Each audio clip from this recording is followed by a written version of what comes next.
So here we have to study about why was traveling in ancient time not easy. So if we look at, so hills, mountains like Himalayas, deserts, rivers and seas made journeys dangerous and difficult but never impossible.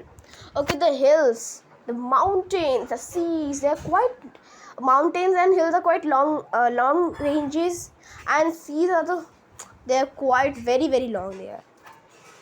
So these all things interrupt the journey. They made it difficult but never impossible, because our ancestors were the person who did not stop even in the time of drought and famine. They walked and walked in search of food for their basic need. They need it, na? That's why. Foreign travelers used passes in the mountains to come to Indi. Okay, Indi is the name of a river.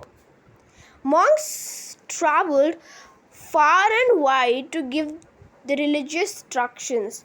Okay, monks are person who walked far jungles to give their religion respect, to respect their religion, in respect of their religion.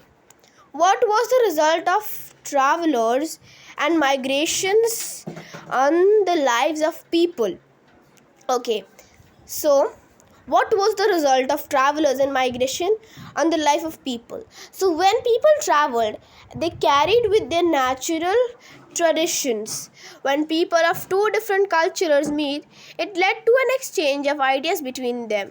The sharing of ideas enrich cultural traditions. If we look at, Rajasthan has other cultural tradition, Delhi has other, Bihar has other. So what led this to how this idea came upon that we need different cultural traditions? So it's quite simple. Like, the people used to walk in search of food and livelihoods. Other people also used to walk. When two people met at one place, they share the ideas to each of them, how they travel from there to there, how they travel from there to there. They share the ideas, and this how this discussion of cultural tradition begin. Okay. Now, why is our country referred to India or as Bharat? Okay, how does the name come upon? So, two words that are often used for a country is India and Bharat. We all know. The word India comes from the river Indus, called Sindhu in Sanskrit. The Aryans and the Greeks, who came through northwest of about 2,500 years ago and were familiar with the Indus, called the Hindus and Indos, and the land to the east of the river was called India. So, okay, when the British traveled to here, they were more educated than us. So, when they found the river Indus, they thought, why shall we not just name this country something kind of a name?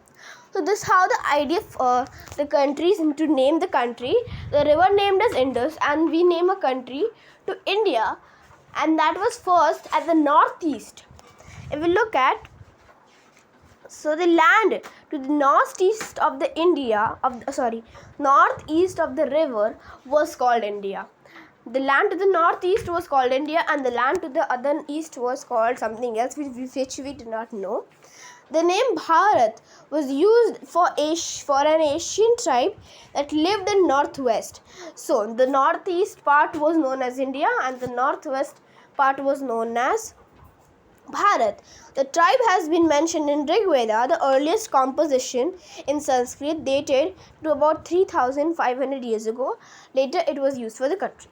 So the western part was known as Bharat, and the eastern part was known as India. So this is how the idea came of naming our country India. We'll study about the few more things in the next few classes. Till then, take care and bye-bye.